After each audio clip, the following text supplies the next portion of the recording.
Earlier today, President Biden met with Russian President Vladimir Putin for a highly anticipated summit that lasted about 3 hours. At separate press conferences afterwards, both Biden and Putin described the shorter than expected meeting as generally positive, but without any major breakthroughs.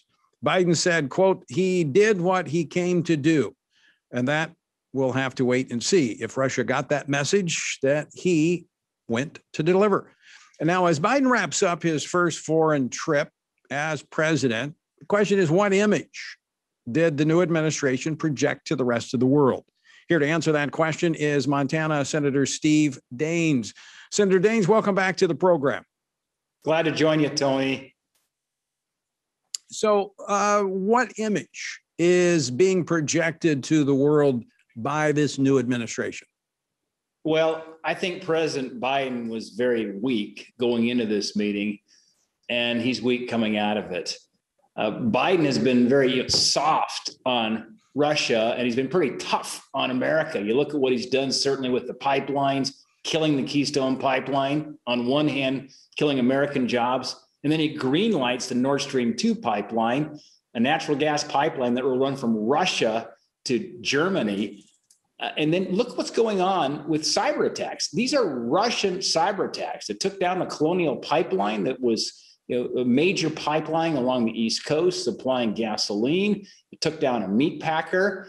And then just look at yesterday. It's no coincidence, Tony, that the Russians had their largest military exercise in the Pacific since the Cold War, about 300 miles west of Hawaii. We had to scramble 3 F-22s.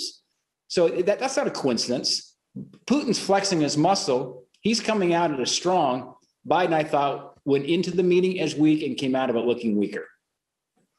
You know, Senator, I think you're right. I mean, there's no question when you look at what is happening. I think even what happened in Israel just a couple of weeks ago was also testing the new administration. And I think what has been projected over and over is weakness. I mean, you think about it.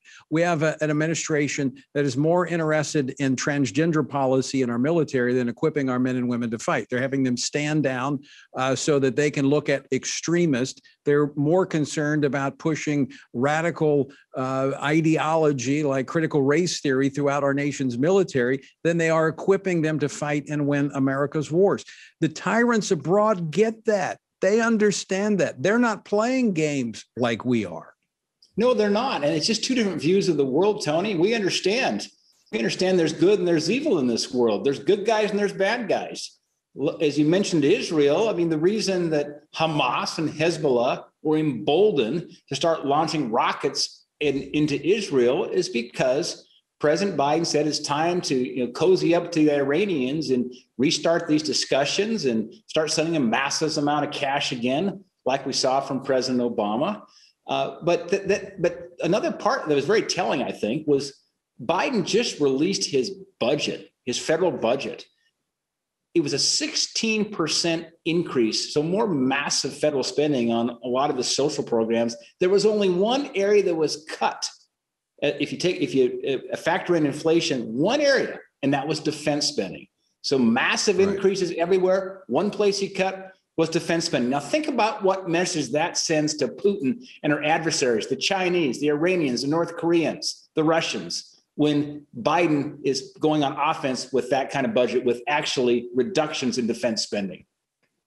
Yeah, no question. And I want to get to, in just a moment, I want to get to a bill you've introduced to protect babies who are born with Down syndrome, those that are conceived in the womb and diagnosed with Down syndrome. But first, before I get to that, back to this defense issue, back to our energy issue.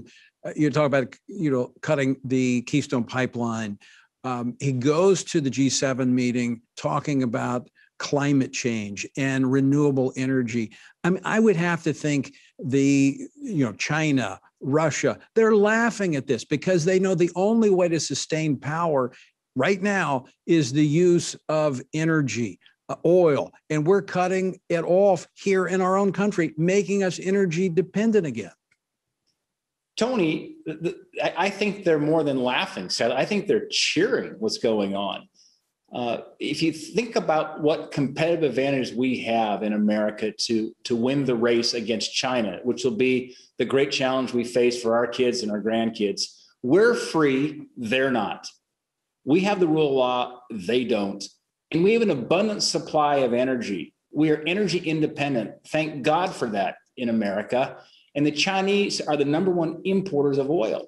So on one hand, the president now is threatening our freedom, threatening the rule of law, unilaterally disarming us as it relates to energy production, and putting dependencies now on places like the Middle East, on the Russians. I'll tell you what, it's Putin and Xi Jinping who are cheering what's going on with Biden, then adding more insult to injury. They talk about significantly raising taxes. That's how you slow down innovation, economic growth, and job creation.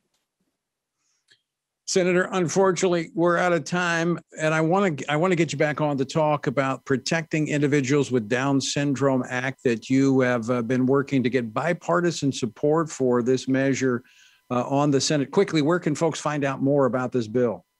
Well, it's just protecting babies with Down syndrome. If you do a Google search on it, every life, no matter how many chromosomes you have, Tony, they are God-given. They have a God-given right to life, and 67% of Down's babies are aborted in the womb. It's chilling. Yeah. Yeah, and a lot of that insurance companies denying coverage for those mothers once they identify those babies with Downs. And thank you as well for leading the pro-life caucus in the Senate. Senator, great to talk with you. Thanks for joining us. Thanks, Tony. Always good to be with you.